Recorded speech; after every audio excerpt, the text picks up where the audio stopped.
La redención de Elena. Primera parte. Aquel amanecer de junio fue tan gris como las paredes desconchadas del hospital en el que nació Elena Duarte. Su madre, Marina, apenas tenía 17 años. No hubo lágrimas de emoción ni abrazos cálidos. Solo un grito, un silencio tenso y el llanto desconsolado de una bebé que no sabía que venía al mundo como fruto de una violación. Marina nunca quiso hablar del padre de Elena.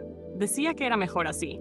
Hay cosas que es mejor enterrar, solía repetir mientras fumaba en la ventana mirando el cielo, con los ojos perdidos.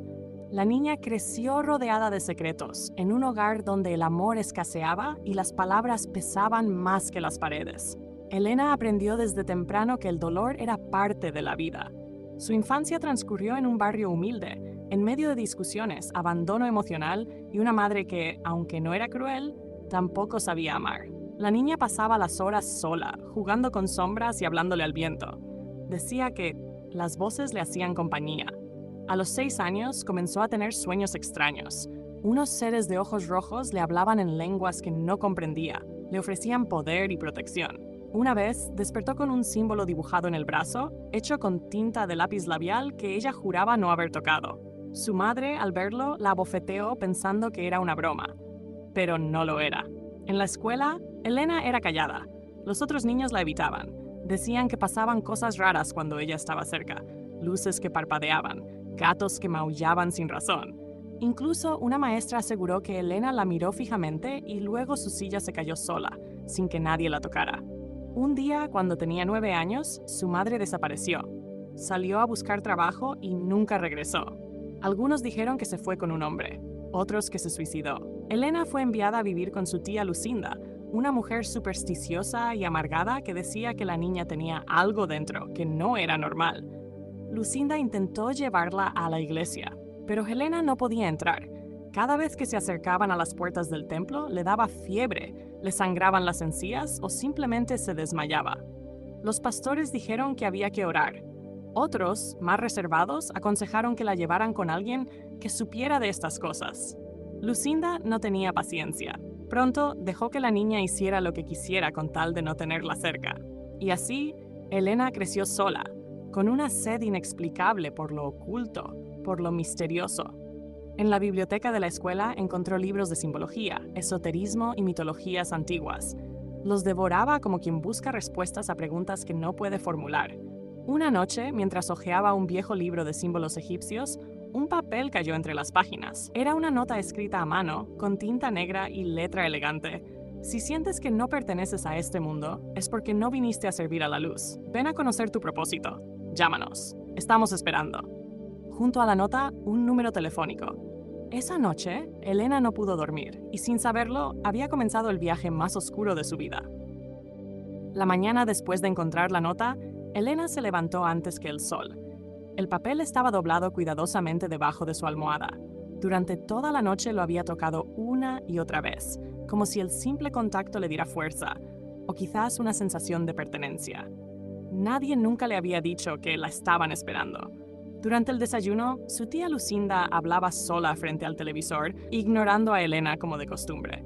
Fue entonces cuando la niña, apenas de 12 años, se encerró en su cuarto, tomó el viejo teléfono inalámbrico de la casa y marcó el número de la nota con dedos temblorosos. Un tono. 2, 3. ¿Sí? Respondió una voz grave, masculina, con un extraño eco al otro lado de la línea. Elena no supo qué decir. Trató de hablar, pero sus palabras no salieron. ¿Eres tú?, preguntó la voz, como si la conociera.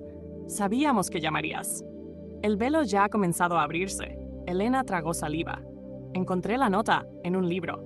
No sé qué significa. Significa que eres especial, Elena, que fuiste marcada desde antes de nacer. La oscuridad no te busca, tú naciste de ella. Sus ojos se abrieron como platos. ¿Cómo sabía su nombre? ¿Quién eres? Uno de los guías, respondió el hombre. Pero aún no estás lista para saber mi nombre. Solo escucha. Ven esta noche al bosque detrás del cementerio viejo, justo cuando la luna esté en lo alto. No le digas a nadie. No tengas miedo, solo ven. Y colgó. Elena se quedó inmóvil por varios minutos. Su corazón latía como un tambor. Parte de ella sentía que aquello era una locura, pero otra parte, más profunda, más antigua, más oscura, sabía que tenía que ir. Esa noche, justo antes de la medianoche, Elena se escapó por la ventana de su cuarto. El viento era frío, pero ella apenas lo sentía. Caminó descalza, como si una fuerza invisible la guiara. Llegó al bosque. Las ramas parecían susurrar su nombre. Al fondo, entre los árboles, una tenue luz rojiza iluminaba un pequeño claro. Allí estaban, 3 figuras encapuchadas, vestidas de negro, alrededor de un círculo de símbolos dibujados con sal y ceniza. En el centro, una vela negra parpadeaba como si respirara. «Elena», dijo una de las figuras, «bienvenida a casa». Ella no dijo nada, solo observó. No sintió miedo, sintió paz. Una paz perversa, seductora, como el abrazo de algo que ha estado escondido mucho tiempo en lo más profundo de la tierra y que por fin ha despertado. «¿Estás lista para el primer rito?», dijo otro de los encapuchados. «Pero antes, debes hacer un juramento». La invitaron a entrar en el círculo. Uno de ellos sacó una daga curva y se la tendió. Ella la tomó como si supiera exactamente qué hacer. «Con tu sangre, sellas tu camino». Elena se hizo un pequeño corte en la palma. La sangre cayó sobre el símbolo central. La vela se apagó sola. El silencio fue absoluto. Y entonces el bosque entero pareció exhalar. La iniciación había comenzado. La sangre de Elena se mezcló con la tierra, oscura y húmeda, formando un pequeño charco rojizo que parecía absorberse lentamente en los símbolos del suelo. Apenas la última gota tocó el centro del círculo, la vela negra se encendió de nuevo sin que nadie la tocara. Los 3 encapuchados retrocedieron y se inclinaron, como si estuvieran en presencia de algo sagrado. La atmósfera se volvió espesa, casi irrespirable. Un viento helado recorrió el claro, pero la llama permaneció firme. «Has sido aceptada», dijo uno de los encapuchados. «El sello está hecho». Elena no entendía del todo qué estaba sucediendo, pero dentro de ella algo se encendía. Una especie de poder, o quizá un vacío que se llenaba por primera vez. Sentía que por fin alguien la miraba, alguien la quería, aunque fuera desde las sombras. «¿Qué significa esto?», preguntó con la daga aún en la mano. «Que ya no eres como los demás», respondió el segundo encapuchado. «Eres hija del silencio y de la noche, marcada desde antes de nacer. A partir de ahora, tu vida tiene un propósito, servir al reino oculto». ¿Reino oculto? Aquello que gobierna desde las sombras, que mueve el mundo sin ser visto. Nosotros no somos locos ni adoradores de fantasías. Somos parte de una herencia antigua, mucho más antigua que las religiones humanas. El tercero sacó un cuaderno viejo, con tapas de cuero y hojas ennegrecidas por el tiempo. «Este es el libro de sombras. Te enseñaremos a leerlo, a pronunciar sus lenguas. Pero debes ser paciente. Hay poder en él, poder real, y con el poder viene el precio». Las semanas siguientes fueron un descenso cada vez más profundo en el mundo del ocultismo. Elena regresaba al bosque cada noche como si fuese una escuela secreta. Aprendió nombres antiguos, signos de invocación y rituales menores. Al principio, solo observaba, luego fue parte de ellos. Su mirada cambió, su risa desapareció, sus ojos se volvieron más oscuros. Lucinda comenzó a notarlo, pero ya era tarde. Cuando trató de intervenir, Helena desapareció durante 3 días enteros. Regresó con una mirada vacía y un símbolo tatuado en su muñeca izquierda. Un ojo dentro de una serpiente. Nadie supo quién lo hizo, ni cómo. «Es mi guía», le dijo a su tía. «Él me cuida ahora». Lucinda, temblando, la llevó a un sacerdote de la iglesia local. Pero Helena no cruzó ni el umbral. Comenzó a convulsionar y luego huyó riendo, con una carcajada que no parecía humana. A los 13 años fue iniciada formalmente en la secta. El ritual fue más oscuro que cualquier otro. Velas negras, sacrificio de un animal y un juramento sellado con sangre no solo de ella, sino de otro. Esa noche soñó con una figura enorme, con cuernos curvados y ojos como carbones encendidos. Le habló en un idioma que no entendía, pero que de algún modo comprendía. «Tu alma ya no te pertenece», le dijo. «Desde ahora habitarás entre la sombra y la carne». Y al despertar, el símbolo de su muñeca brillaba débilmente. Helena había sellado su pacto. Ya no era una niña, era una sierva. Desde la noche del pacto, Helena ya no soñaba como los demás. Dormía poco, y cuando lo hacía su mente era arrastrada a paisajes oscuros, ruinas olvidadas y rostros que no pertenecían a este mundo. Comenzó a oír voces, no solo en sus sueños, sino también en la vigilia. «Abre el umbral, eres el canal». El tiempo se acerca.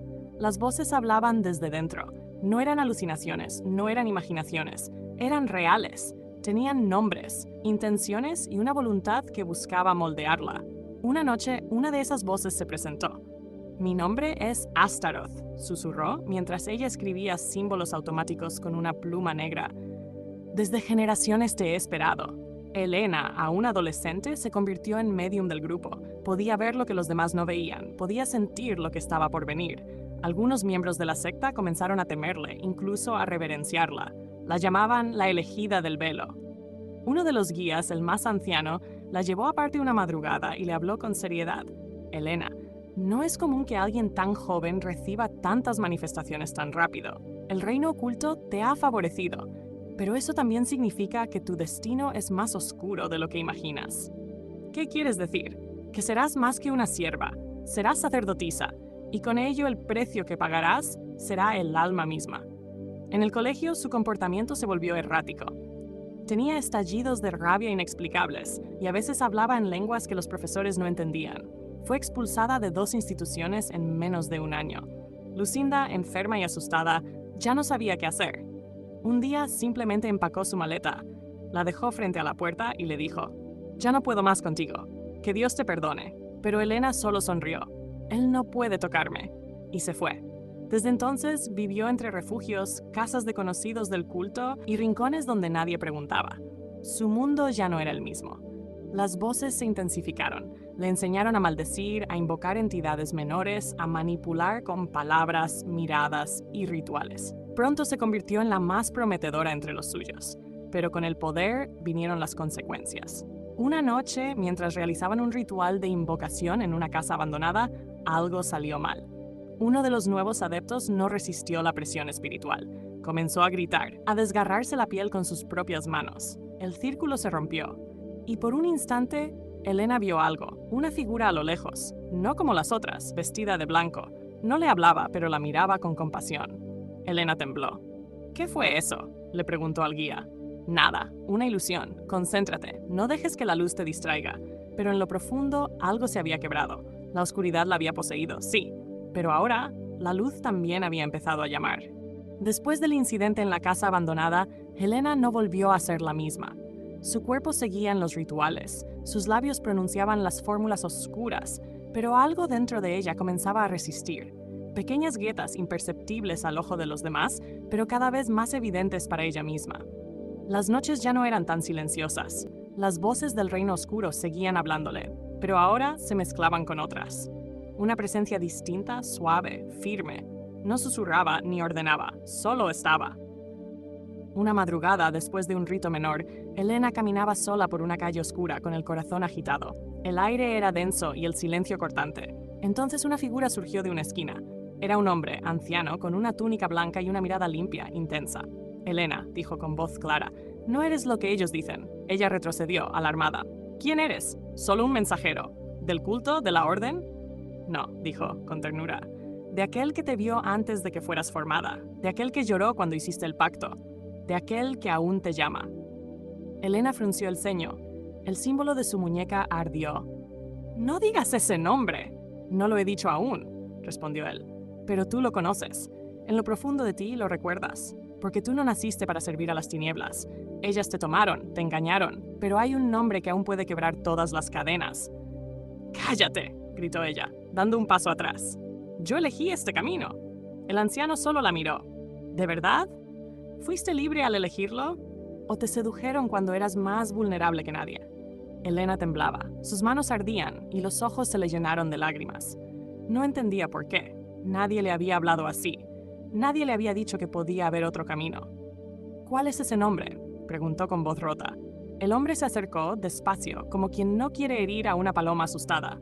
Se detuvo a pocos pasos, extendió la mano y susurró: «Jesús». En ese instante, un viento poderoso barrió la calle. Elena cayó de rodillas. Su símbolo ardía como fuego. Escuchó gritos, pero no venían del exterior, venían de dentro de ella. Las voces oscuras chillaban, rugían, maldecían, pero esa otra voz, la del anciano, la envolvía con paz. «Jesús», repitió ella con un hilo de voz. «¿Quién? ¿Eres tú?» «Aún no estás lista, hija», dijo él, «pero vendrá el día. Lo prometo». Cuando Elena alzó la vista, ya no estaba. El anciano había desaparecido. Esa noche, por primera vez en años, durmió profundamente. y no soñó con sombras, soñó con una cruz. La mañana después del encuentro con el anciano fue extrañamente tranquila. Elena despertó envuelta en una paz desconocida. Las voces, por primera vez desde su infancia, no estaban, ni susurros, ni órdenes, ni lamentos, solo silencio. Pero no era un silencio vacío, era profundo, casi sagrado. Se levantó de la cama sintiendo algo diferente. Su cuerpo estaba pesado, como si hubiese librado una guerra interna durante toda la noche. Se miró al espejo y por un instante juró ver a la niña que fue. Aquella que jugaba sola, que lloraba sin ser escuchada, aquella que buscaba desesperadamente amor, y lo había confundido con poder. Pero el símbolo aún estaba allí, marcado en su muñeca, y con él el recuerdo de lo que había hecho, de lo que había llegado a ser. El día pasó como una neblina. Evitó los llamados del culto. No respondió mensajes. No asistió a la reunión nocturna. Tenía miedo, no de ellos, sino de lo que comenzaba a sentir. Esa noche intentó invocar de nuevo. Quería comprobar si lo que sentía era real o si era una ilusión peligrosa. Se encerró en su cuarto, encendió velas negras, dibujó los sellos en el suelo con tiza roja y repitió el conjuro de contacto. «Astaroth, estoy lista», susurró, con la voz temblorosa, pero no hubo respuesta. Repitió el nombre. Nada. Por primera vez, el ritual no funcionó. La temperatura no bajó, las llamas no cambiaron. El aire no se volvió denso. Era como si alguien o algo hubiera puesto una barrera entre ella y aquel mundo. Y entonces lo escuchó.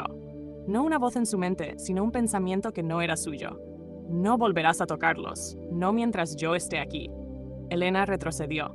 Cayó de espaldas, mirando el símbolo en su muñeca, que ya no ardía. Ahora estaba grisáceo, descolorido, como si comenzara a apagarse. «¿Qué me estás haciendo?», gritó, con lágrimas en los ojos. Pero no obtuvo respuesta.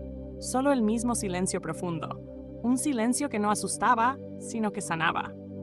Durante los días siguientes, el culto comenzó a buscarla. Algunos miembros la visitaron. La interrogaron. Querían saber por qué no había asistido, por qué se había desconectado. Uno de ellos, el guía principal, la tomó del brazo y revisó su marca. «Está perdiendo fuerza», dijo alarmado. «¿Qué hiciste?» «Nada», respondió ella con voz débil. «Solo escuché». «¿Lo? ¿A quién?» Elena bajó la mirada. No quería pronunciar ese nombre, no por miedo, sino porque sabía que en cuanto lo dijera en voz alta ya no habría marcha atrás. «¡Jesús!», el guía palideció. «Has sido contaminada», gritó. «Lo trajiste contigo, ese nombre maldito». «No», dijo Elena. «Ese nombre no me maldice, me llama». La bofetada que recibió fue brutal, pero no lloró, no se defendió, solo dijo: «Él ya está aquí», y entonces el silencio volvió a envolverla como un escudo. No de vacío, sino de presencia. El golpe no fue lo más duro. Lo más fuerte fue la mirada del guía, una mezcla de odio, decepción y miedo. Elena había conocido muchas expresiones en el rostro de los líderes del culto: orgullo, soberbia, frialdad, pero nunca miedo. Y eso la hizo temblar por dentro. El guía retrocedió, como si su sola presencia lo contaminara. «Tienes que purificarte», dijo con la voz temblorosa, «antes de que él te tome por completo». «¿Y si no quiero purificarme?», preguntó Elena con la voz quebrada pero firme. «¿Y si ya no me importa pertenecer a ustedes?». Los otros adeptos presentes la miraron con horror. La acusación no necesitaba más palabras. Era traición. Y traicionar al reino oculto no era algo que se perdonara. No sin consecuencias. Esa misma noche, la orden fue dada. Elena fue seguida hasta el lugar donde dormía, una vieja pensión decrépita en las afueras de la ciudad. Tocaron la puerta a las 3 de la madrugada. Cuando abrió, encontró 3 figuras encapuchadas esperándola, en completo silencio. «Ven con nosotros», dijo uno. «No queremos hacerte daño». «Claro que quieren», respondió ella, sin moverse. «Solo que no pueden. Te estás volviendo una amenaza, Helena. Estás debilitando los sellos, estás rompiendo la red. Tú eras la pieza central. Nunca fui suya. Tú hiciste el pacto. Cuando era una niña rota, ustedes me ofrecieron cadenas envueltas en poder, pero ahora alguien más me mostró la llave». Los 3 encapuchados alzaron las manos al unísono. Murmuraron en lenguas antiguas. Una ráfaga de viento sobrenatural recorrió el pasillo. Las luces parpadearon. El aire se volvió denso. Pero Elena no se movió. Y entonces ocurrió. Una fuerza invisible detuvo el avance de las tinieblas. Un muro invisible los separó de ella, como una barrera de fuego espiritual. Ellos comenzaron a gritar. Uno cayó al suelo retorciéndose. Otro huyó, tapándose los oídos como si escuchara un canto insoportable. Y Elena solo dijo una palabra: «Jesús». En ese momento, la habitación se llenó de una luz suave, invisible a los ojos humanos, pero real. El símbolo en su muñeca ardió una última vez, y luego se deshizo como polvo al viento. Los enviados del culto huyeron. Ella cayó de rodillas. Lloró. No de miedo, no de rabia. Lloró porque, por primera vez en su vida, se sintió libre. El reino oculto no volvería a rendirse fácilmente. Sabía que su joya más preciada estaba escapando de sus garras, y eso no lo permitiría sin una guerra. Pero Helena, aunque aún herida y asustada, ya no estaba sola. La luz ya caminaba con ella, y la oscuridad lo sabía. Los días siguientes a la confrontación fueron extrañamente tranquilos, demasiado tranquilos. Helena lo sentía en la piel. La calma no era paz, era acecho, como la quietud en el bosque justo antes del rugido de la bestia. Ella había renunciado al pacto, sí, había pronunciado el nombre, pero no sabía cómo vivir después de eso. No conocía iglesias, no tenía contactos cristianos, no sabía ni cómo orar. Solo sabía que algo había cambiado y que el vacío que la había habitado desde niña ahora comenzaba a llenarse con una presencia cálida, firme, silenciosa, pero poderosa. Empezó a tener sueños distintos. Ya no eran figuras con ojos rojos o lenguas antiguas. Ahora veía una cruz en una colina, un hombre con manos perforadas que la miraba sin acusarla, y una voz que noche tras noche repetía: «Ven a mí, tú que estás cansada, y yo te haré descansar». Pero mientras tanto, el culto no había desaparecido. Habían convocado un concilio. Los líderes más antiguos de la orden se reunieron en un sótano sellado por décadas, solo abierto en casos extremos. «La niña está rompiendo los pactos», dijo uno con túnica bordada en oro oscuro. «El velo está debilitándose». «La marca fue extinguida», dijo otro. «Y si fue por el nombre, estamos en peligro». Uno de los más ancianos golpeó la mesa con fuerza. «¿Cuántos siglos hemos trabajado para que esto se manifieste? ¿Vamos a dejar que un adolescente destruya nuestra labor?» «Ella no es cualquier adolescente», respondió el guía principal con voz grave. «Era nuestra sacerdotisa predestinada. El portal iba a ser abierto a través de ella». «Entonces, debemos detenerla», dijo otro, «antes de que cruce al otro lado por completo». «¿Cómo?» Silencio. Hasta que una voz más vieja, más rasposa, emergió desde el rincón más oscuro de la sala. «Si el nombre la ha reclamado, solo hay una forma: destruir su fe, antes de que crezca». Mientras tanto, Helena caminaba por las calles buscando respuestas. Cada iglesia que encontraba la observaba desde la distancia. No se atrevía a entrar. Tenía miedo de ser rechazada, de que vieran lo que había sido, lo que había hecho. El culto había sido su única familia, su única comunidad. Ahora no tenía a nadie. Una tarde, sentada en un parque, vio a una joven leyendo una Biblia. Tenía una sonrisa tranquila, sin adornos, una paz que desbordaba. Helena se acercó dudando. «¿Eso te sirve?», le preguntó señalando el libro. La joven alzó la vista. «¿Servirme? Me transforma. ¿Puedo leer un poco?». La chica le ofreció el libro con una sonrisa. Y sin saberlo, Helena leyó por primera vez en su vida: «Y conoceréis la verdad, y la verdad os hará libres». Sus manos temblaron. El reino oscuro había lanzado su guerra. Pero ella acababa de encontrar la primera espada. Helena se llevó la Biblia a un rincón del parque. No pidió permiso. No explicó nada. Solo se sentó sola bajo un árbol, temblando, y volvió a leer el versículo: «Y conoceréis la verdad, y la verdad os hará libres». Juan 8:32. Una extraña emoción comenzó a recorrerle el cuerpo. No era miedo. Era como si su alma despertara, como si esa frase fuese un eco enterrado en lo más profundo de su ser y ahora, al fin, se activara. Por años había servido a una verdad, o al menos lo que el culto le decía que era verdad: que la luz era esclavitud, que el poder estaba en las sombras, que su destino estaba sellado desde el nacimiento y que jamás podría escapar. Pero ahora, por primera vez, esa verdad se desmoronaba y otra nueva, limpia y viva, estaba comenzando a echar raíz. Esa misma noche, en su cuarto, Helena abrió la Biblia que la joven del parque le había regalado. Leyó sin entender todo, pero comprendía algo: que el Dios que hablaba en ese libro no la veía con condenación, sino con deseo de rescate. Era un Dios que no se impresionaba por lo que ella había hecho, sino que extendía su mano incluso en medio del lodo. Llegó al capítulo 15 del Evangelio de Lucas y leyó la historia del hijo pródigo. Cada línea parecía escrita para ella.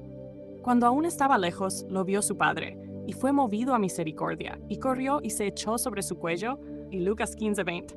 Helena apretó el libro contra su pecho. ¿Ese eres tú?, susurró al vacío.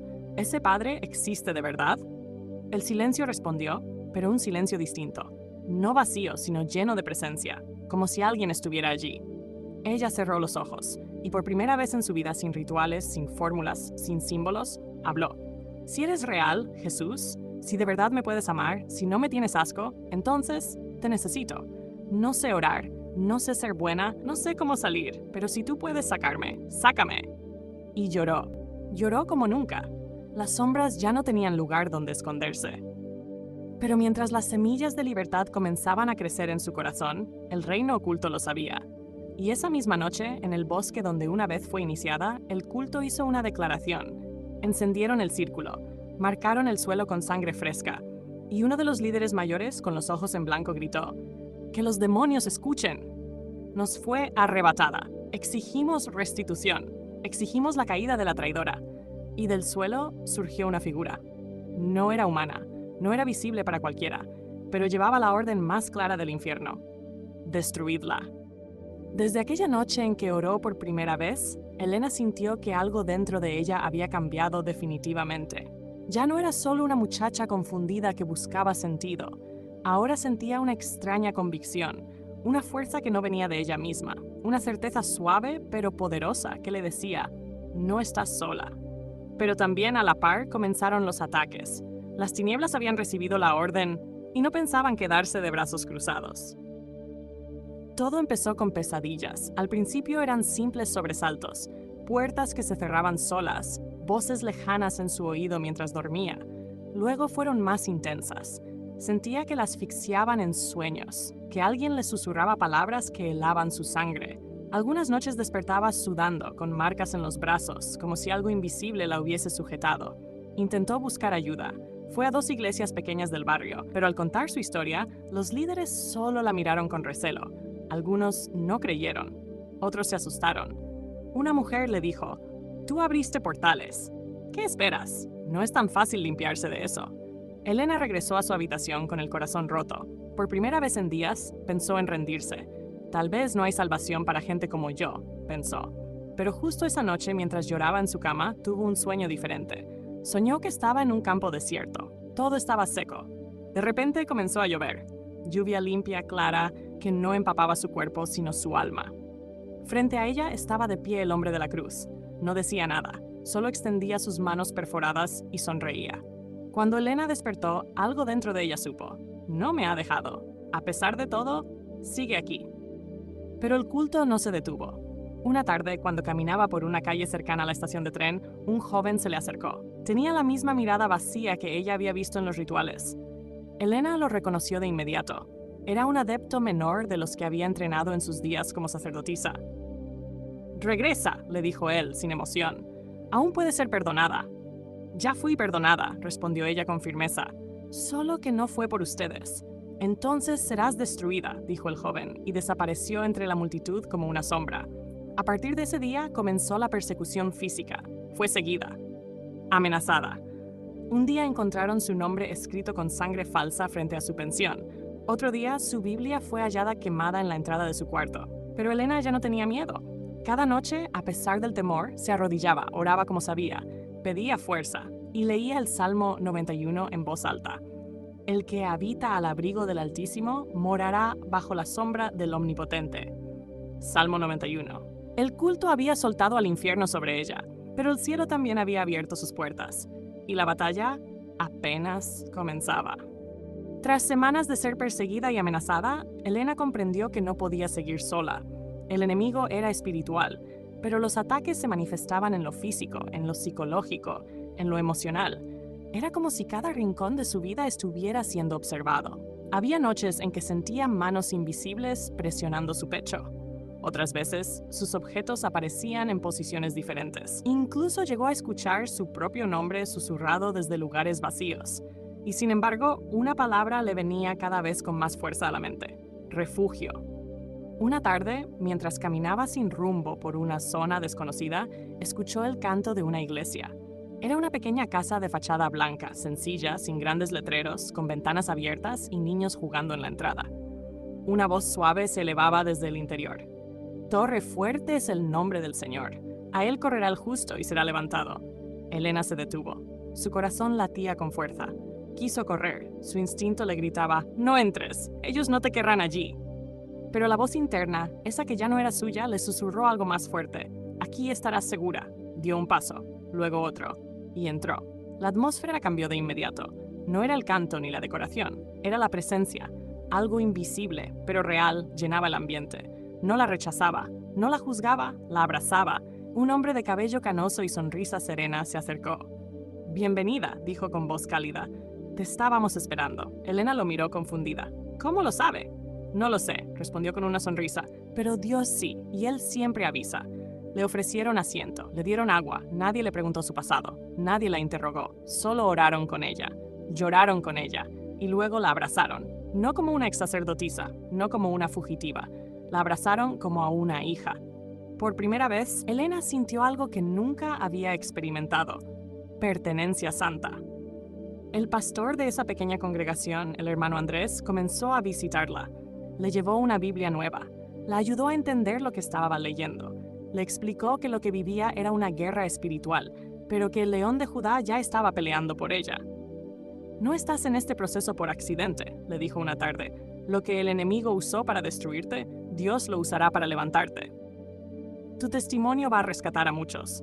Pero primero, debes sanar». Elena rompió en llanto. Sanar, no sobrevivir, no resistir. Desde ese día, esa Casa Blanca se convirtió en su nuevo hogar. La gente la conocía como la muchacha que llora mientras canta, porque eso hacía, adoraba entre lágrimas, no por tristeza, sino por gratitud. Y mientras afuera las tinieblas planificaban su caída, Elena echaba raíces en la luz. Los días en la pequeña iglesia blanca se convirtieron en bálsamo para Elena. La comunidad no era perfecta, pero estaba llena de personas sinceras, marcadas también por sus propios dolores, cicatrices y milagros. Nadie la miraba como la del pasado oscuro. Nadie la trataba como una amenaza. En ese lugar, Elena comenzó a florecer. Cada domingo escuchaba la palabra como quien escucha lluvia en el desierto. Algunas palabras le dolían como bisturí, otras le curaban como aceite. Verso a verso, su alma comenzaba a ser reconstruida. Un día, durante una predicación sobre Zacarías 3, el pastor Andrés habló de un pasaje que tocó algo profundo en ella. «Y me mostró al sumo sacerdote Josué, el cual estaba delante del ángel de Jehová, y Satanás estaba a su mano derecha para acusarle. Y dijo Jehová a Satanás, Jehová te reprenda. ¿No es este un tizón arrebatado del incendio?» Zacarías 3, 1-2. Elena bajó la cabeza temblando. Tizón arrebatado del incendio. Era como si el cielo estuviera contando su historia. Ella había sido sacada del mismo fuego. Pero mientras ella echaba raíces de gracia, el infierno no se detenía. Una noche, el culto realizó un conjuro especial. Habían perdido contacto espiritual con Elena, pero aún podían intentar intervenir a través de otros medios. Invocaron una entidad mayor, una presencia más antigua, más violenta y más sutil. El objetivo ya no era poseerla, era infiltrarse en su entorno. Un día, mientras limpiaba la pequeña oficina de la iglesia, Elena encontró una carta sin remitente debajo de la puerta. Estaba escrita a mano con tinta roja en una caligrafía que reconoció al instante. Era la escritura del guía del culto. El contenido era corto. «Elena, no existe un lugar donde puedas esconderte. Nosotros te formamos. Nosotros te reclamamos. Él no podrá salvarte de lo que está sellado en tu alma. Si quieres paz, vuelve, antes de que perdamos la paciencia». Ella tembló, no por la amenaza, sino porque una parte de ella muy pequeña aún recordaba ese pasado como casa, como origen, como lo único que conoció por años. Pero levantó la vista y vio el altar, y en voz baja, sin lágrimas, con determinación, dijo, «Mi alma ya no les pertenece», y rompió la carta en pedazos. Esa noche, durante la oración con el grupo de jóvenes, Elena levantó las manos por primera vez sin miedo. Sintió una libertad indescriptible, como si cadenas invisibles que aún la ataban se hubieran disuelto. Y mientras cantaban, «Donde está el Espíritu de Dios, allí hay libertad», una de las jóvenes la miró y susurró, «Tienes fuego en los ojos, Elena, pero ya no es oscuro». Elena sonrió. El mismo fuego que antes la consumía, ahora la iluminaba. La luz había comenzado a brillar con fuerza en la vida de Elena, pero las tinieblas no estaban dispuestas a retirarse sin pelear. El reino oculto, humillado por su huida, tramaba en silencio el contraataque. Ya no bastaban los susurros ni las cartas amenazantes. Esta vez querían quebrarla desde dentro. Esa semana, Elena comenzó a sentir un peso extraño. No era como las manifestaciones espirituales del pasado. Era más sutil, más humano. Dudas que antes estaban silenciadas comenzaron a susurrarle de nuevo. ¿Y si todo esto es mentira? ¿Y si Dios no te ha perdonado realmente? ¿Y si solo estás fingiendo? Comenzó a sentirse indignamente amada, a pensar que quizá los cantos y las sonrisas en la iglesia eran solo máscaras, y que si la gente supiera lo que ella realmente hizo, la sacarían. En una noche especialmente oscura, Elena se encerró en su cuarto, sin orar, sin leer, sin hablar. Apagó todas las luces y se acurrucó en el rincón más lejano de la cama. Las voces internas eran tan crueles como las espirituales que antes había escuchado. Mataste animales, pronunciaste maldiciones, negaste a Dios con tu sangre. Eres un fraude. No mereces gracia. Las lágrimas corrían silenciosas. Fue en ese instante cuando escuchó pasos en el pasillo. Pensó que era el pastor Andrés o algún joven de la casa refugio. Pero no era nadie físico. La puerta no se abrió, pero Elena sintió que algo entraba. Una presencia oscura, sofocante, familiar. El aire se volvió espeso. El ambiente parecido a aquellos antiguos rituales. Y entonces escuchó una voz, esta vez audible. No lo resistirás, Elena. No eres como ellos. Ellos nunca te aceptarán. Pero yo te hice fuerte. Yo te di poder. ¿Recuerdas? Puedes volver. El corazón de Elena latía como un tambor.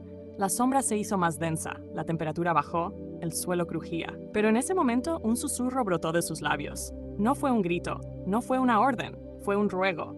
¡Jesús! La presencia se agitó. El cuarto tembló. Un cuadro cayó de la pared. La sombra chilló como si hubiera sido herida por una espada invisible. «Tú eres mía», rugió. Pero Elena, esta vez con más fuerza, dijo, «No, ya no te pertenezco». Y con una voz quebrada pero firme exclamó, «La sangre de Cristo me cubre. Jesús es mi Señor». En ese instante, la sombra desapareció, como humo soplado por un viento celestial. El cuarto quedó en silencio. Un calor reconfortante la envolvió, y una paz que jamás había sentido la cubrió como un manto.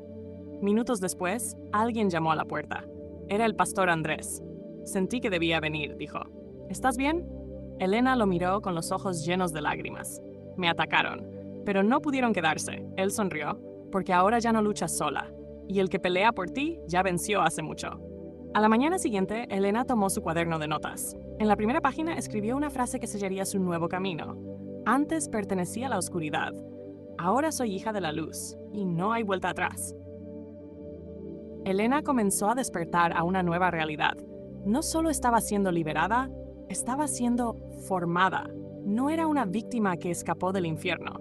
Era una guerrera que ahora conocía el campo enemigo y que comenzaba a empuñar las armas del reino de la luz. Después del último ataque espiritual, algo se encendió dentro de ella. Ya no tenía miedo. Había probado el poder de Dios, no como un concepto, sino como una defensa real, presente, tangible. Por eso, al despertar aquella mañana, no solo sintió gratitud, sintió propósito. Durante la reunión de oración de esa semana, el pastor Andrés le pidió algo inesperado. «¿Podrías compartir tu testimonio, Elena?» Ella se quedó en silencio. El pasado aún dolía. Decirlo en voz alta era como abrir heridas. Pero el Espíritu Santo la empujaba con suavidad, como diciéndole, «No contarás lo que fuiste, contarás lo que yo hice». Se levantó. La sala estaba llena de jóvenes. Algunos la miraban con respeto, otros con asombro. Pero ella no buscó sus rostros, solo miró al cielo y comenzó. «Fui esclava de un reino que no se ve. Creí que la oscuridad era mi casa. Juré lealtad a las sombras. Fui sacerdotisa de lo oculto, pero Jesús no se asustó de mí. Todos quedaron en silencio. Él me buscó en lo profundo. Me habló cuando nadie se atrevía. Me limpió sin miedo a ensuciarse. Y ahora estoy aquí. No porque lo merezca, sino porque su gracia me rescató del infierno literal». Un joven rompió en llanto. Una chica se cubrió la boca conmocionada. Y mientras el pastor se acercaba para orar por ella, Elena sintió algo que no había sentido ni en el momento de su liberación. Autoridad. Ya no era una sobreviviente, era una guerrera redimida. Días después comenzó a recibir mensajes anónimos por redes sociales. No eran amenazas, eran súplicas. Jóvenes que también habían sido atraídos al ocultismo preguntaban si realmente era posible salir. Uno le escribió, «¿De verdad Jesús te perdonó? Yo vendí mi alma». Elena contestó sin dudar, Yo también creí que la había vendido, pero él la compró con su sangre antes de que yo naciera. Poco a poco comenzó a reunirse con jóvenes que estaban luchando con lo mismo que ella. Lo que el enemigo usó para destruirla, ahora era la puerta de salvación para otros. Un viernes por la noche, mientras caminaba hacia su cuarto, el Espíritu le habló con claridad. Prepárate, aún falta mucho, pero ahora sabes quién eres. Ya no huyes, ahora marchas. Elena sonrió, abrió su Biblia, leyó Efesios 6 y susurró, por tanto, toma toda la armadura de Dios. Y por primera vez se sintió completamente vestida para la batalla. El día amaneció gris, pero Elena no lo sintió así. Desde el momento en que sus pies tocaron el suelo, supo que algo se estaba gestando en el mundo espiritual. Ya no era una simple creyente huyendo del pasado. Ahora caminaba con la convicción de que estaba equipada para resistir y avanzar. La noche anterior había leído Efesios capítulo 6, y las palabras seguían resonando como un eco constante. Vestíos de toda la armadura de Dios, para que podáis estar firmes contra las acechanzas del diablo. Efesios 6:11. Ese versículo no era poesía para ella, era instrucción de guerra. Durante los días siguientes, el pastor Andrés comenzó a discipularla de forma más intencional. Le enseñó sobre la autoridad espiritual, el poder del nombre de Jesús y la importancia de la palabra como espada. Le explicó que las batallas no se peleaban con gritos, sino con verdad, que las emociones son engañosas, pero la palabra es constante. El enemigo va a intentar engañarte con tus propios recuerdos, le dijo un día. Pero tú no peleas con tu historia, peleas con lo que Dios dice de ti hoy. Elena escuchaba y anotaba.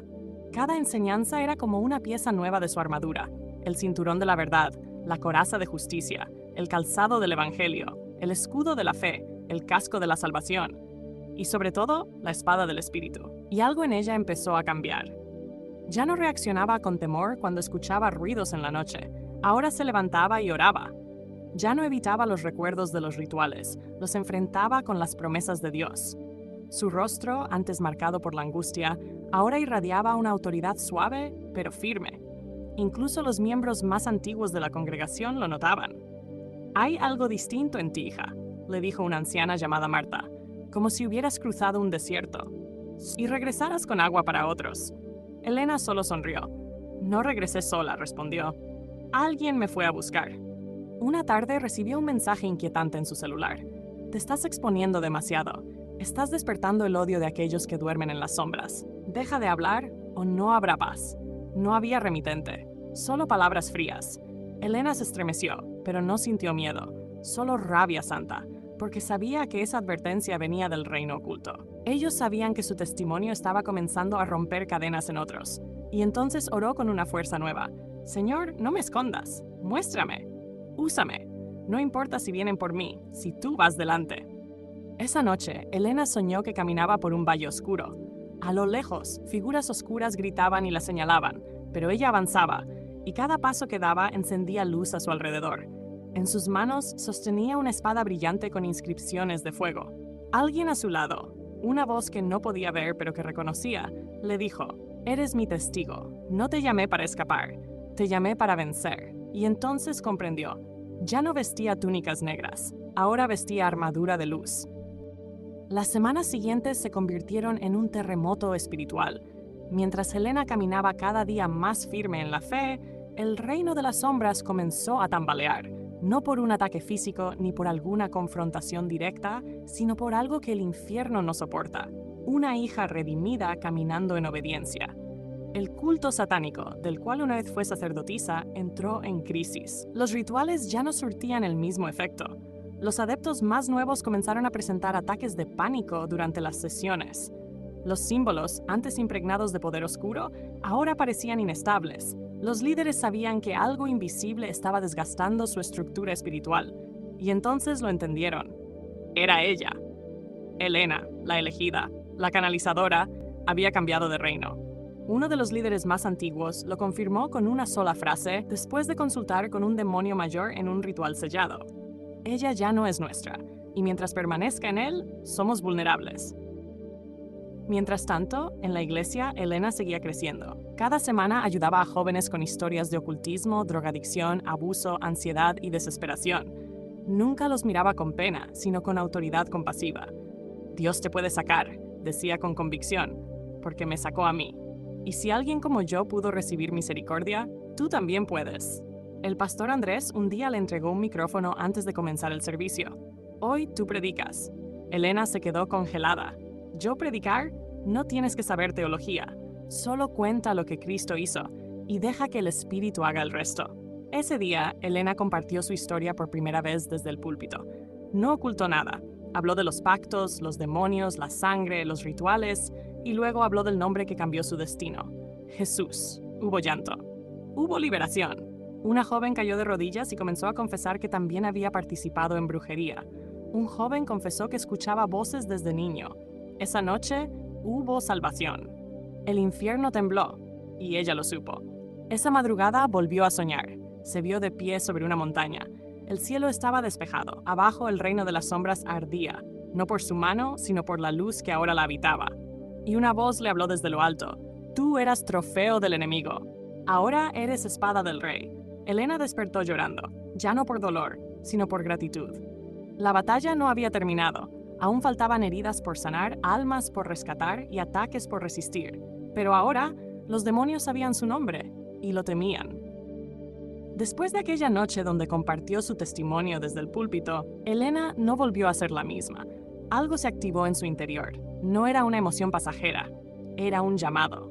Una vocación que había estado silenciada por años de oscuridad, pero que ahora comenzaba a brillar con la fuerza del cielo.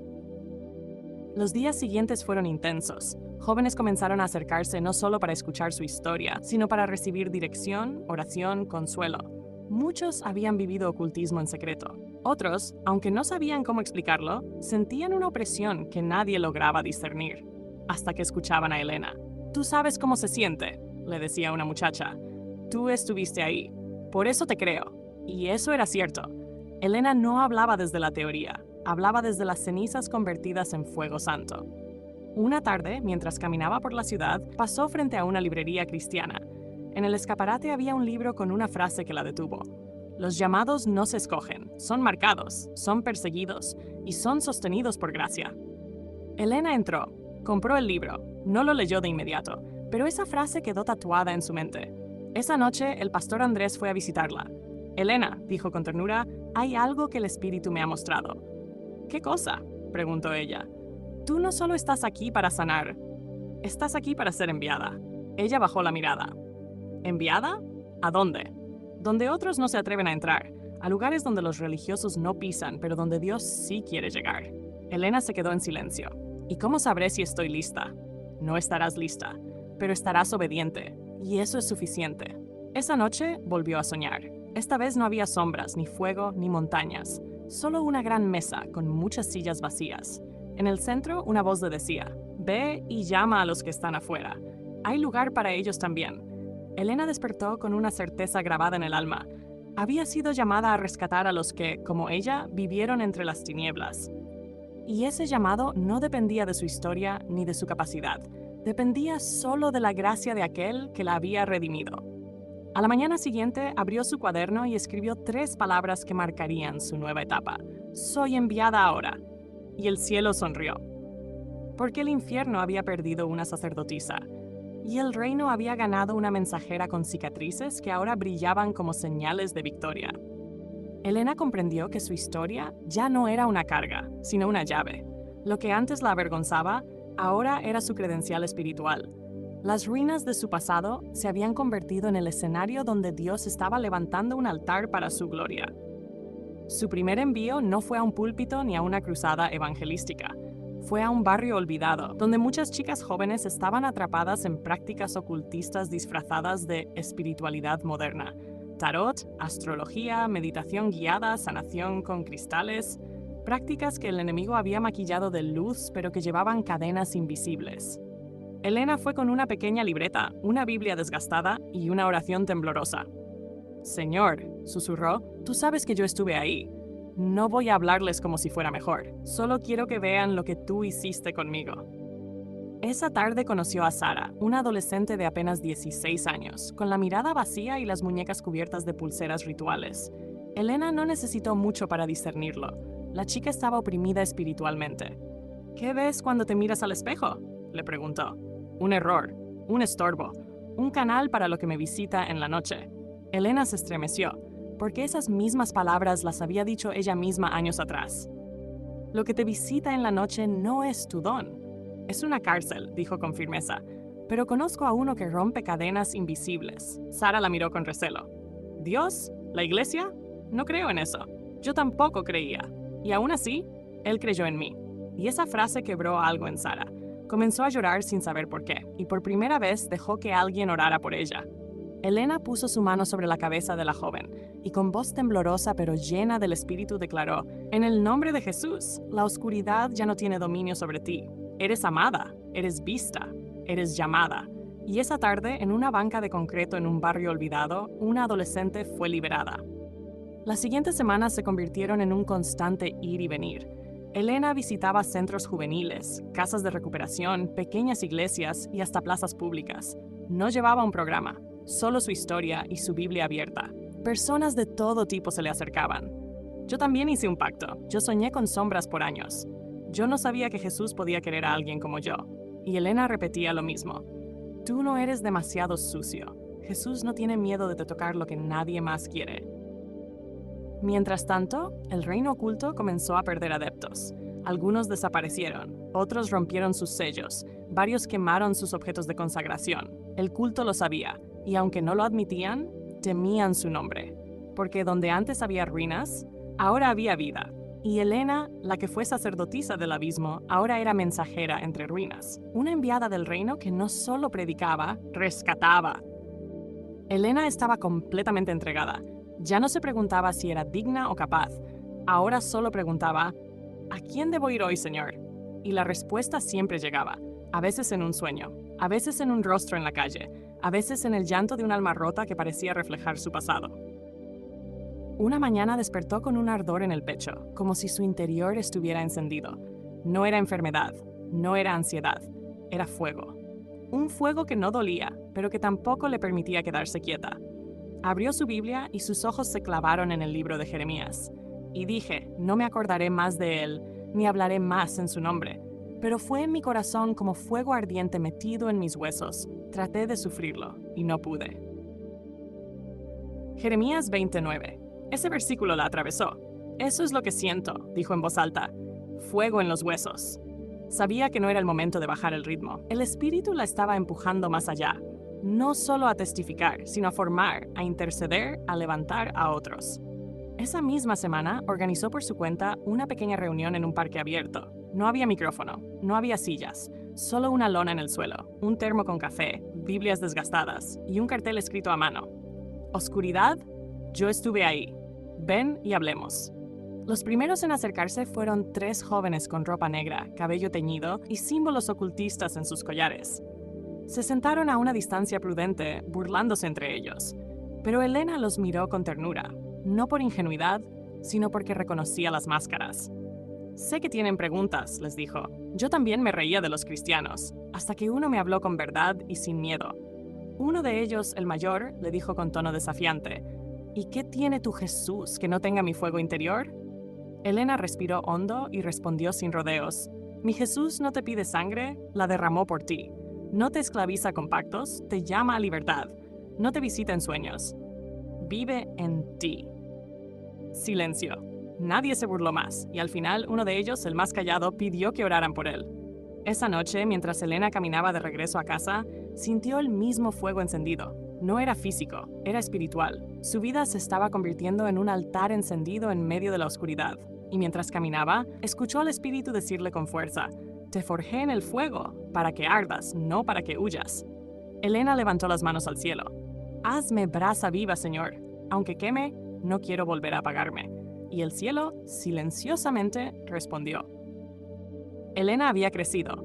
Ya no era la joven rota que temblaba ante el recuerdo de los rituales.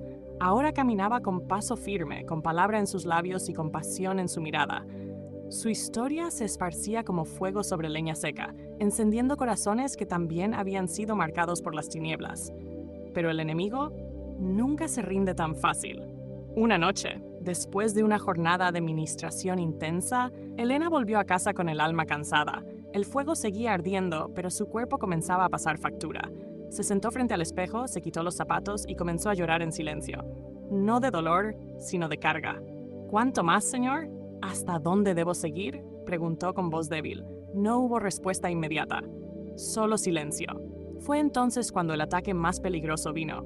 No con brujería, no con amenazas, sino con engaño disfrazado de luz. Días después, un hombre se presentó en su reunión del parque. Tenía voz suave, presencia serena, y hablaba de Dios con fluidez. «He escuchado de ti, Helena. Dios me mostró que eres una mujer especial», dijo él. «Pero estás peleando con armas viejas.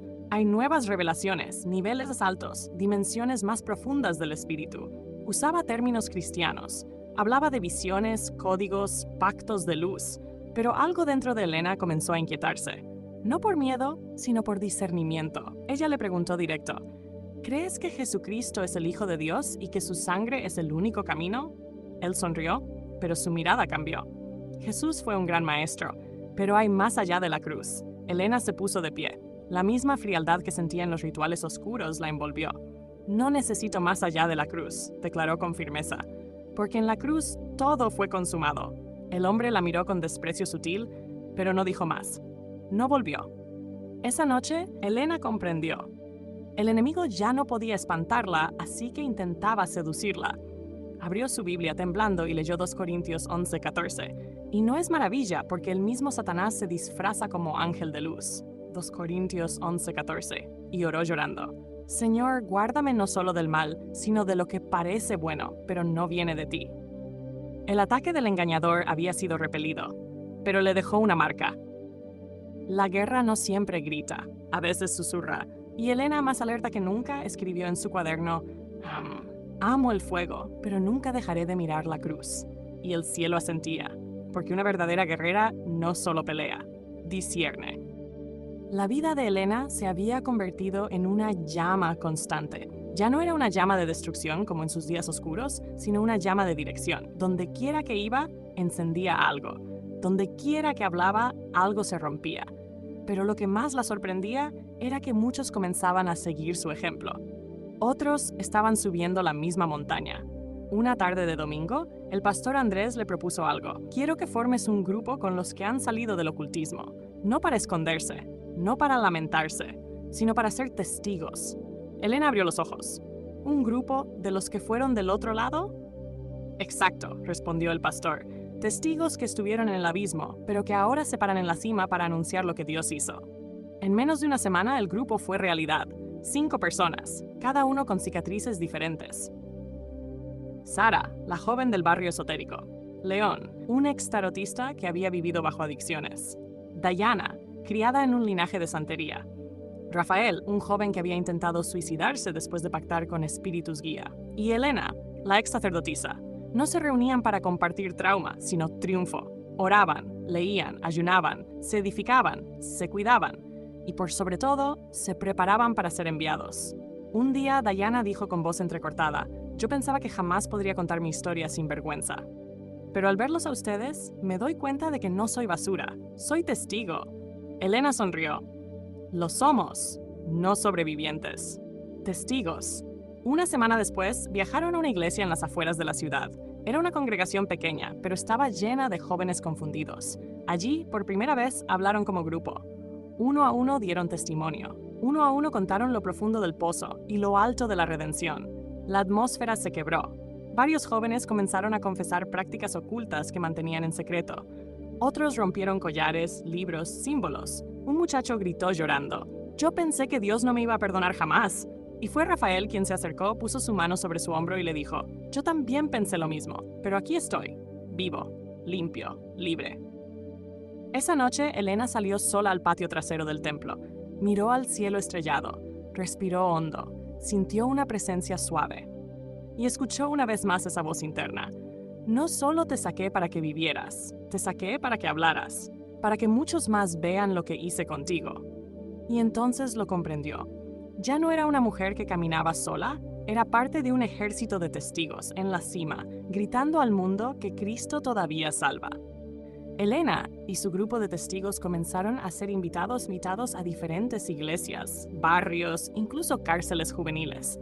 Cada vez que uno de ellos hablaba, era como si el mismo cielo descendiera, no por su elocuencia, sino porque hablaban con heridas sanadas, y las cicatrices siempre cuentan verdades que las palabras solas no alcanzan a expresar. Pero mientras ellos subían, el reino de las sombras se agitaba más que nunca. El culto que alguna vez había servido a través de Helena entró en desesperación. Los líderes sabían que no solo la habían perdido, sino que a través de su testimonio estaban perdiendo muchos más. Algunos miembros comenzaron a renunciar. Otros experimentaban tormentos espirituales incontrolables. El pilar central de su poder comenzaba a resquebrajarse. Fue entonces cuando decidieron abrir lo que llamaban el último portal. Ese portal no era físico ni visible. Era un punto de contacto espiritual antiguo, sellado con sangre y consagración, que según sus creencias conectaba con entidades mayores del inframundo espiritual. Era su última carta. Un acto desesperado, peligroso incluso para ellos mismos, pero estaban convencidos de que era la única manera de quebrar el avance de Helena y su grupo. Uno de los ancianos del culto lo advirtió: si abrimos eso, no podremos controlar lo que venga, y si ella ya no nos pertenece, no podremos tocarla. Pero el líder mayor, ciego de rabia y orgullo, sentenció: no necesito tocarla, solo necesito detenerla, o destruir lo que ama. Esa misma noche, mientras Helena dormía, tuvo un sueño oscuro. Estaba en una habitación circular, rodeada de espejos rotos. En el centro, una figura encapuchada la observaba. No hablaba, solo apuntaba con una mano y todos los espejos comenzaron a mostrar escenas de destrucción. Su grupo dividido, jóvenes cayendo en pecado, gente regresando al ocultismo. Helena gritó: «¡Eso no es real!», pero la figura respondió con una voz gutural: «No lo es, aún», y desapareció. Ella despertó con el corazón latiendo como tambor. A la mañana siguiente se reunió con su grupo. Compartió el sueño. Nadie se burló. Todos sintieron la tensión espiritual. Había algo en el ambiente, algo que no podían ver, pero que sabían que se estaba gestando. Rafael, el más joven, dijo: «¿Y si el enemigo está intentando distraernos? Si no puede tocarnos, puede confundirnos». Helena asintió. Entonces debemos hacer justo lo contrario, enfocarnos más, orar más, ayunar más, servir más, porque si se atrevieron a abrir su último portal es porque ya están perdiendo. Esa noche, Helena oró sola en su habitación, y en medio del silencio, escuchó nuevamente esa voz suave, fiel, firme: «No tengas miedo del portal, yo soy la puerta, el único camino, y mientras estés en mí, ninguna otra puerta podrá cerrarte el paso». Y esa promesa fue suficiente para dormir en paz. Porque Helena lo sabía, el infierno había abierto su última carta, pero el cielo ya había jugado la suya, en la cruz. Las semanas siguientes a la apertura del último portal fueron inusualmente tranquilas. Helena y su grupo seguían ministrando, orando, compartiendo, pero una sombra silenciosa parecía haber caído sobre ellos. No era opresión, ni miedo abierto, era sutileza. Una sensación casi imperceptible de distracción, de desgaste, de neblina espiritual. Fue Diana quien primero lo notó. «Estoy orando, pero no siento nada. Leo, y mi mente se va, me siento vacía, como si hablara al aire». León lo confirmó. «Me pasa lo mismo, y ni siquiera estoy luchando con pecado, solo cansancio». Helena también lo había sentido. Ya no soñaba con claridad, su discernimiento parecía más apagado. Las señales que antes eran claras, ahora eran confusas. Y entonces entendió. El enemigo había soltado una de sus armas más efectivas, el engaño disfrazado de normalidad. El grupo decidió reunirse a ayunar por 3 días, sin teléfono, sin reuniones públicas, solo búsqueda, solo altar, solo la voz de Dios. Durante el segundo día, algo poderoso sucedió. Mientras oraban en silencio, Sara, la joven que antes practicaba magia blanca, cayó al suelo, quebrantada. Comenzó a llorar sin consuelo. Nadie la tocó, nadie dijo nada, pero en su llanto una frase emergió: «Nos quieren llevar al valle, el valle del engaño, donde todo se ve bien, pero Dios no está». Helena abrió los ojos. Ese nombre no lo había escuchado antes, pero en su espíritu lo reconoció. Después del ayuno, comenzaron a notar cosas más claras. La tranquilidad había sido una trampa. Puertas que Dios no había abierto comenzaron a aparecer. Invitaciones a lugares estratégicos, ofertas económicas, plataformas de visibilidad, todo con lenguaje cristiano, todo envuelto en falsa paz. Pero algo no cuadraba. Helena oró en la madrugada: «Señor, ¿qué es el valle del engaño?». Y entonces el Espíritu le mostró una imagen en visión. Un terreno hermoso, lleno de flores, fuentes, caminos suaves, pero todo estaba cubierto por una cúpula de vidrio. Dentro de ese valle la gente adoraba, pero estaban ciegos, cantaban, pero sus labios no producían sonido. Y en el centro una figura hermosa, vestida de blanco, hablaba con dulzura, pero sus pies eran de serpiente. Elena despertó aterrada. No todo lo brillante viene de ti, Señor. Ayúdanos a ver. Desde ese día, Elena comenzó a hablar con más claridad en cada reunión. El enemigo no solo quiere hacerte caer, quiere hacerte creer que estás bien. Cuando estás frío, quiere que cambies la cruz por confort, la verdad por fama, el fuego por espectáculo. Y cuando lo decía, algo se estremecía en el ambiente. El culto satánico había soltado su estrategia más peligrosa, hacerlos bajar la guardia sin notar que habían bajado. Pero Elena y los suyos no se detuvieron. Volvieron a lo sencillo, volvieron a lo secreto, volvieron a la cruz. Y mientras el valle del engaño crecía, ellos caminaban en la vereda angosta, porque sabían que solo una voz debía guiarlos. Y esa voz jamás contradice su palabra. Tras semanas de discernimiento y batalla espiritual contra el engaño sutil, Elena había recuperado algo que el enemigo quería silenciar, su oído espiritual. Ya no solo hablaba con sabiduría, ahora escuchaba con precisión, y en medio del silencio de una madrugada, escuchó algo que estremeció todo su ser. La sangre aún está hablando. Fue una frase, sencilla, pero con el peso del cielo. Elena se levantó con el corazón palpitando. No era miedo, era revelación. Se arrodilló al pie de su cama y clamó: «¿Qué sangre, Señor? ¿Qué está diciendo?». Y en su espíritu, el Espíritu Santo le trajo dos imágenes. Una, la sangre que había derramado en los rituales cuando servía como sacerdotisa del ocultismo. Sangre de animales, sangre consagrada a demonios, pactos oscuros que aún reclamaban autoridad legal. Dos, y luego la sangre del Cordero, la de Cristo, derramada una vez y para siempre, que clama redención, no venganza. Entonces lo entendió. El enemigo aún estaba apelando a los pactos antiguos. No podía tocarla, pero sí intentaba acusarla ante Dios.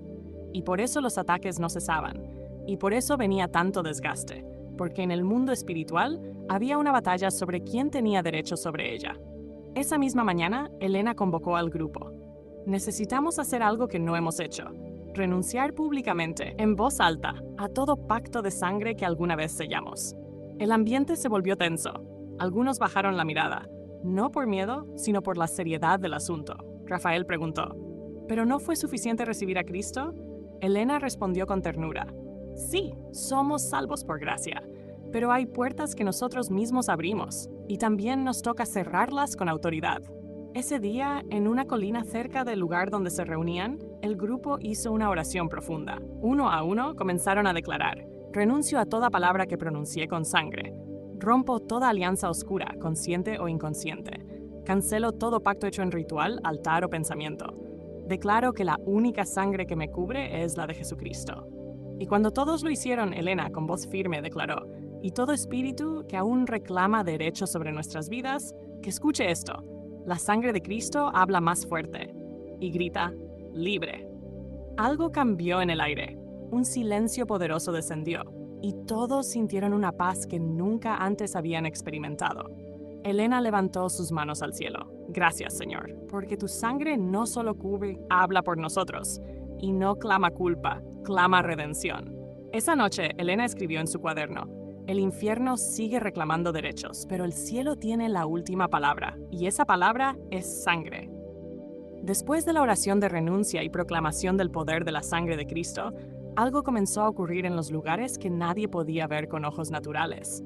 El mundo espiritual se sacudió, y lo que por años fue una fortaleza impenetrable, empezó a mostrar grietas. El culto que una vez había albergado a Elena comenzó a desmoronarse desde dentro, no por persecución externa ni por leyes humanas, sino porque la presencia de Dios estaba deshaciendo las tinieblas que lo sostenían. Los rituales no tenían efecto, los símbolos se quebraban, los nuevos adeptos entraban y salían confundidos.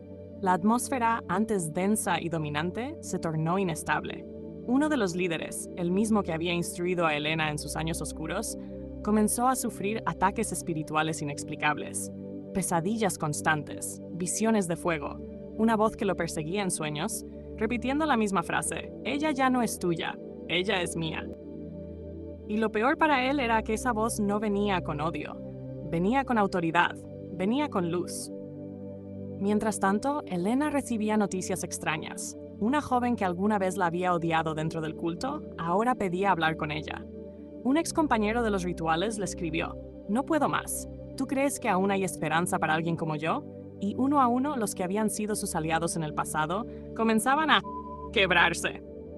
El grupo de testigos también comenzó a experimentar un despertar más profundo. Sus oraciones ya no eran solo de defensa, eran de conquista. Se reunían no para resistir al enemigo, sino para avanzar contra su terreno. Sara comenzó a ministrar a jóvenes en colegios. León empezó a grabar videos contando su testimonio. Dayana escribió un devocional para ex esotéricos. Rafael inició discipulados con chicos que venían del satanismo. Y Elena sentía que algo grande estaba por ocurrir. Una noche, mientras oraba sola, tuvo una visión. Vio una enorme fortaleza oscura, alta, silenciosa, cubierta de símbolos antiguos. Pero por primera vez vio algo nuevo: grietas. Luz comenzaba a filtrarse por ellas. Y una voz celestial habló: «No son tus manos las que la rompen, es tu obediencia. Cada testimonio, cada oración, cada joven que liberas es un golpe invisible que quiebra lo que parecía eterno». Elena cayó de rodillas. «Entonces, Señor, úsame hasta que caiga del todo». Porque entendía algo que el infierno ya sabía. No hay fortaleza lo suficientemente oscura que resista una grieta provocada por la luz.